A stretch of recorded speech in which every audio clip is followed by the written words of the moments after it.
Hi. Hey, join me for a glass of wine. This is Mark Bauer again. Today I want to talk to you about business value. And I want to talk to you about business value with answering the question, how would an investor value my company? How would an investor value your company? And that's where we really want to go.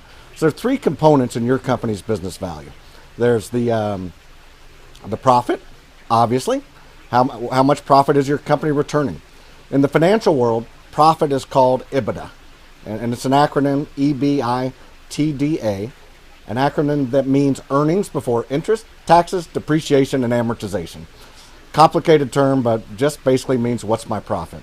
In another video, I'll explain some differences between the net income on your financial statements and what EBITDA really is. The second component that investors love to look at is what's the risk? What's the risk associated with your business? And they're going to look at that in multiple ways. They're going to look at your industry risk. Are you in the healthcare business? They're going to perceive the risk in the healthcare business differently as they perceive the risk in an energy business. They're going to receive the risks in all the different sectors of a business. The many sectors that can be in healthcare. Are you a doctor's office? Are you a surgery center? Are you a pharmaceutical?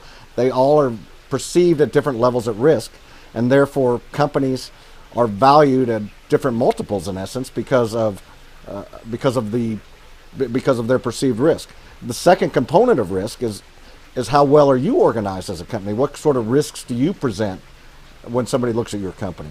So your goal is to present yourself in the best possible light to mitigate any perceived risk you may have in your company.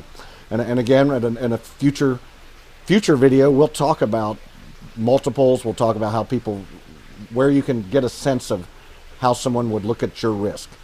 And the third component is what I call presentation. And presentation is very simple. For example, if you wanted to sell your car, and your car was filthy dirty, your car still runs the same whether it's clean or dirty.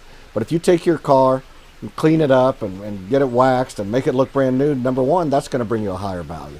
The number two in your presentation, if you know a neighbor or know someone that wants to buy your car, they're going to come over and negotiate, and you guys are going to negotiate whatever value you think is there.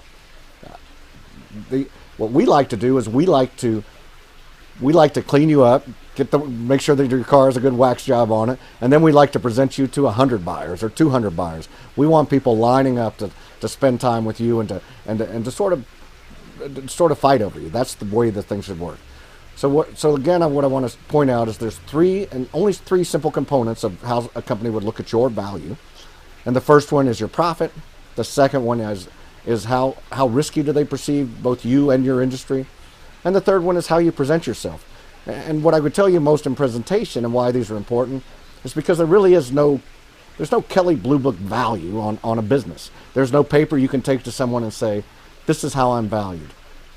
And be clear, we're not talking about if you hired a business to come and tell you this is your value. This is not that kind of value. Those sort of values are used for dissolution purposes, for representation in front of the IRS, for divorces. This is not that value. This is how do I present you, how do you present yourself to the investment community to get the highest possible value and have an expectation of what that value might be.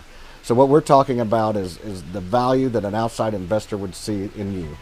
Presentation, risk, profit. Cheers. Until the next time, we'll have another glass of wine here soon. Bye-bye.